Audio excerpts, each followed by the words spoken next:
ہمارے channel Urdu moral story میں خوش آمدید۔ ہمارے چینل سے روزانہ آپ کو سچی اسلامی کہانیاں سنائی جاتی ہیں۔ ان کہانیوں میں کوئی نہ کوئی ایسا سبق چھپا ہوتا ہے جو آپ کی زندگی سنوار سکتا ہے۔ آج کا واقعہ بھی ایسا ہی ہے۔ چلیے سنتے ہیں آج کی کہانی۔ ایک بادشاہ محل کی چھت پر ٹہلنے چلا گیا۔ ٹہلتے ٹہلتے اس کی نظر محل کے نزدیک گھر کی چھت پر پڑی، جس پر ایک خوبصورت عورت کپڑے سکھا رہی تھی۔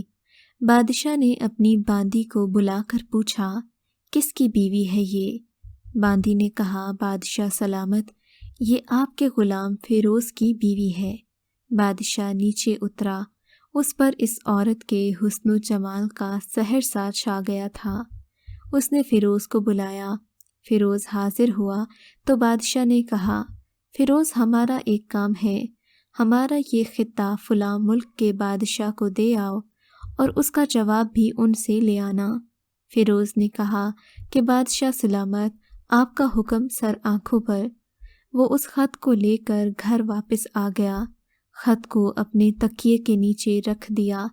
سفر کا سامان تیار کیا، رات گھر میں گزاری اور صبح منزل مقصود پر روانہ ہو گیا، اس بات سے لا علم کہ بادشاہ نے اس کے ساتھ کیا چال چلی ہے۔ ادھر فیروز جیسے ہی نظروں سے اوجھل ہوا، بادشاہ چپکے سے فیروز کے گھر پر پہنچا اور آہستہ سے اس کے گھر کا دروازہ کھٹکھٹایا۔ فیروز کی بیوی نے پوچھا، کون ہے؟ بادشاہ نے کہا، میں تمہارے شوہر کا مالک ہوں۔ اس نے دروازہ کھولا تو بادشاہ اندر آ کر بیٹھ گیا۔ فیروز کی بیوی نے حیران ہو کر کہا، آج آپ ہمارے غریب خانے میں کیسے تشریف لائے؟ بادشاہ کہنے لگا، میں یہاں مہمان بن کر آیا ہوں۔ فیروز کی بیوی بادشاہ کا مطلب سمجھ کر کہنے لگی، میں اللہ کی پناہ چاہتی ہوں، آپ کے اس طرح آنے سے مجھے کوئی خیر نظر نہیں آ رہا۔ بادشاہ غصے میں کہنے لگا، اے لڑکی، کیا کہہ رہی ہو؟ شاید مجھے پہچانتی نہیں، میں تمہارے شوہر کا مالک ہوں۔ فیروز کی بیوی نے کہا، بادشاہ سلامت، میں جانتی ہوں کہ آپ بادشاہ ہیں، مگر ایک بزرگ کہہ گئے ہیں کہ اگر مچھر گر جائے کھانے میں تو میں ہاتھ اٹھا دیتا ہوں۔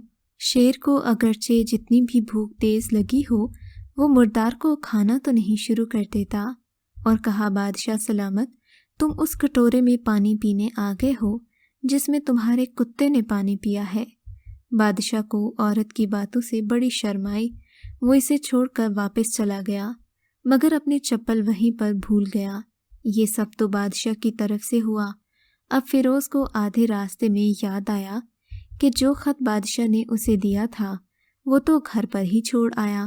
اس نے گھوڑے کو تیزی سے موڑا اور اپنے گھر کی طرف لپکا۔ فیروز اپنے گھر پہنچا تو تکیے کے نیچے سے خط نکالتے وقت اس کی نظر پلنگ کے نیچے پڑے بادشاہ کے چپل پر پڑی، جو وہ جلدی میں بھول گیا تھا۔ فیروز کا سر چکرا کر رہ گیا۔ وہ سب سمجھ گیا کہ بادشاہ نے اسے سفر پر صرف اس لیے بھیجا کہ وہ اپنا مطلب پورا کر سکے۔ فیروز کسی کو کچھ بتائے بنا چپ چاپ گھر سے نکلا، خط لے کر چل پڑا اور کام ختم کرنے کے بعد بادشاہ کے پاس واپس آیا۔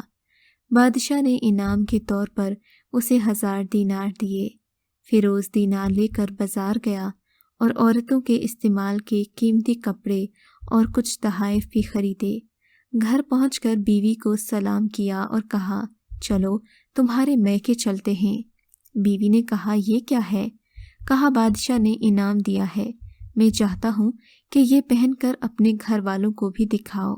بیوی نے کہا، جیسے آپ چاہیں۔ وہ تیار ہوئی اور اپنے والدین کے گھر اپنے شوہر کے ساتھ روانہ ہوئی۔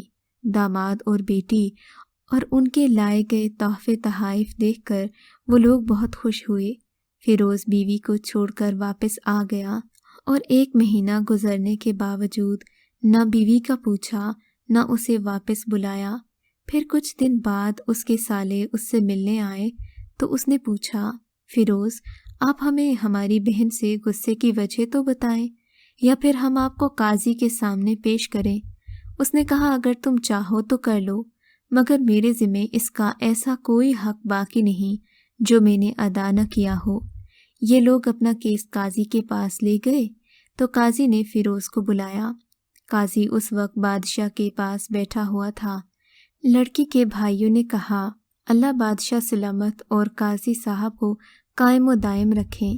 قاضی صاحب، ہم نے ایک سرسبز باغ، درخت پھولوں سے بھرے ہوئے اور ساتھ میں میٹھے پانی کا کنواں اس شخص کے حوالے میں دیا، تو اس شخص نے ہمارا باغ اجاڑ دیا، سارے پھل کھا لیے، درخت کاٹ لیے اور کنویں کو خراب کر کے بند کر دیا۔ قاضی فیروز کی جانب متوجہ ہو کر پوچھنے لگا، لڑکے تم کیا کہتے ہو اس بارے میں؟ فیروز نے کہا، قاضی صاحب، جو باغ مجھے دیا گیا تھا وہ اس سے بہتر حالت میں نے انہیں واپس کیا ہے۔ قاضی نے پوچھا، کیا اس نے باغ تمہارے حوالے ویسی ہی حالت میں واپس کیا جیسے پہلے تھا؟ انہوں نے کہا، ہاں ویسی ہی حالت میں واپس کیا، مگر ہم اس سے باغ واپس کرنے کی وجہ پوچھنا چاہتے ہیں۔ اب یہ بات اشاروں کنایوں میں ہو رہی تھی۔ باغ سے مراد لڑکی تھی۔ لڑکی کے بھائی کہہ رہے تھے کہ اس نے ہمیں اپنی بہن واپس کر دی، جبکہ وہ شخص کہہ رہا تھا کہ میں نے تو بہتر حالت یعنی کہ اچھے کپڑوں میں اور اچھے بناؤ سنگھار کے ساتھ واپس کی۔ لڑکی کے بھائی تو وجہ جاننا چاہتے تھے کہ اس شخص نے ایسا کیوں کیا۔ فیروز کہنے لگا، قاضی صاحب، میں نے یہ باغ کسی نفرت کی وجہ سے نہیں چھوڑا، بلکہ اس لیے چھوڑا کہ ایک دن میں باغ میں آیا تو میں نے یہاں شیر کے پنجے دیکھے۔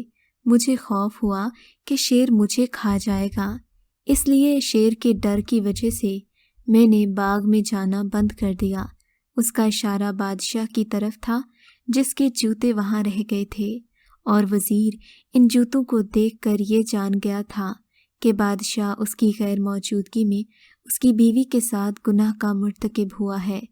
بادشاہ جو ٹیک لگائے یہ سب سن رہا تھا، اٹھ کر بیٹھ گیا اور کہنے لگا، فیروز، اپنے باغ کی طرف سکون سے جاؤ۔ وہاں پر شیر گیا تو تھا، مگر اسے وہاں پر کچھ نہیں ملا، نہ ہی وہ کوئی پتا توڑ سکا، نہ کوئی پھل کھا سکا۔ وہاں پر تھوڑی دیر رہا اور مایوس ہو کر لوٹ گیا۔ اس کی مراد اس عورت کی طرف تھی جس نے اپنے شوہر کی امانت میں خیانت نہیں کی۔ اس نے کہا، خدا کی قسم، جو مضبوط دیواریں تمہارے باغ کے گرد لگی ہیں وہ میں نے کبھی نہیں دیکھی۔ فیروز اپنے گھر لوٹ آیا اور بیوی کو بھی واپس لے آیا۔ نہ تو قاضی کو پتہ چلا نہ کسی اور کو کہ ماجرا کیا تھا۔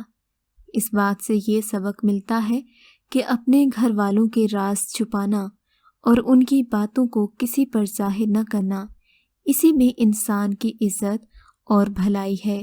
خدا ہم سب کو ایک دوسرے کے عیبوں پر پردہ ڈالنے کی توفیق عطا فرمائے، آمین ثم آمین۔